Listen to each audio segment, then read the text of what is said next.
প্রতিদিনের মতোই সন্ধ্যার নাস্তায় বাসায় সবার জন্য কিছু না কিছু করতে হয়। তো আজকে এমন একটা রেসিপি করলাম, নিজে খেয়ে নিজেই অবাক হয়ে গেছি, এত মজা ছিল।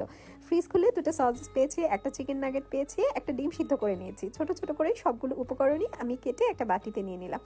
এখানে দিয়ে দিচ্ছি কিছু মশলা, দিয়ে দিচ্ছি সাদা গোলমরিচের গুঁড়া, চিলি ফ্লেক্স, কিছুটা গার্লিক পাউডার দিয়ে দিচ্ছি, একটু কালো গোলমরিচের গুঁড়া, একটু দিয়ে দিয়েছি টমেটো সস, মেয়োনেজ দিয়ে দিয়েছি, কিছুটা আপনার মোজারেলা চিজ। এরপর সবার লাস্টে দিয়ে দিয়েছি আমি এখানে অরিগানো। সবগুলো উপকরণ খুব ভালো করে একটা স্পুন দিয়ে আমি মিক্স করে নিয়েছি। এরপর ব্রেডের উপরে বসিয়ে দিচ্ছি। এখানে আপনার আলাদা করে কোনো সস ব্যবহার করা লাগছে না, কোনো মেয়োনেজ ব্যবহার করা লাগছে না ব্রেডে।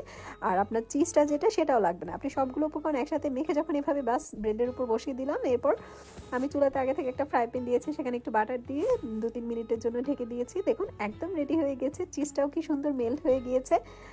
খেতে যে এত বেশি মজা ছিল, তো বাসায় অবশ্যই এটা একবার ট্রাই করে দেখবেন, খুব ভালো লাগবে। আর ঝটপট বানানো যায় বলে